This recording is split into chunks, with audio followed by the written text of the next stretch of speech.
అందుకని పరిశుద్ధాత్ముడు చెబుతుండు, ఇదిగో నీ దేహాన్ని కాపాడుకో. నువ్వు కాపాడుకోకపోతే నీ శరీరాన్ని, నీ దేహమును ఆత్మను కలిపి ఎక్కడ పడేస్తారో? నరకంలో పడేస్తారు. మత్తయి గారు రాసిన సువార్తలో చెబుతారనమాట. నువ్వు ఎవరికి భయపడాలంటే ఆత్మను దేహమును రెండింటిని కలిపి నరకంలో పడవేయగల శక్తి గల వానికి నువ్వు భయపడాలి, ఆయనకే భయపడాలి అని చెబుతున్నారు. కానీ ఈ రోజున మనిషి దేనికి భయపడుతుండో?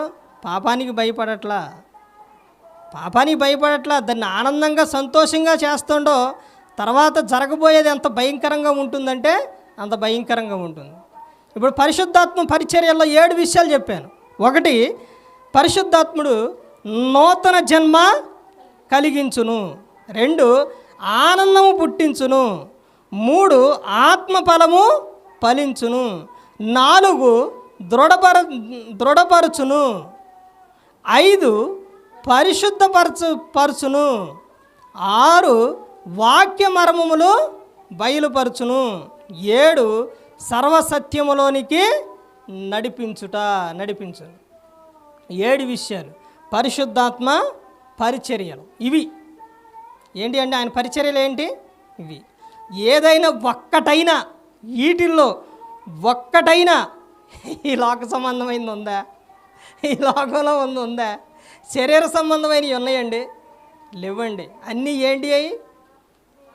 ఆత్మ సంబంధమైన విషయాలే ఉన్నాయి అన్నీ. ప్రతి ఒక్కటే ఆత్మ సంబంధమైనదే. శరీరం గురించి ఎందుకు చెప్పలేదు తెలుసండి? శరీరం కేవలం నిష్ప్రయోజనం, ఆత్మయే జీవింపచేయును అని చెబుతున్నారు. అందుకని ఆత్మ చెప్పిన మాట వినాలి. పరిశుద్ధాత్మని ఎప్పుడూ కూడా దుఃఖపరచకూడదు, బాధపరచకూడదు. ఆయన మాట వినాలి. యేసుక్రీస్తు ప్రభువారు ఏం చెప్పారండి? మనుష్య కుమారునికి విరోధంగా మాట్లాడువానిక నేను క్షమాపణ కలుగును, కానీ పరిశుద్ధాత్ముడిని దుఃఖపరిచిన వెడల, పరిశుద్ధాత్ముడిని మాట వినకపోతే ఈ యుగమందైనను రాబో యుగమందైనను పాపక్షమాపణ లేదు అని చెబుతున్నారు. అందుకని పరిశుద్ధాత్ముడు మాట వినే వారిగా ప్రతి ఒక్కరు కూడా ఉండాలి. ప్రతి ఒక్కరు కూడా ఆయన ఏ సంగతులు చెబుతారంటే యేసుక్రీస్తు ప్రభువారు ఏదైతే బోధించారో అవే మనకు చెబుతారు.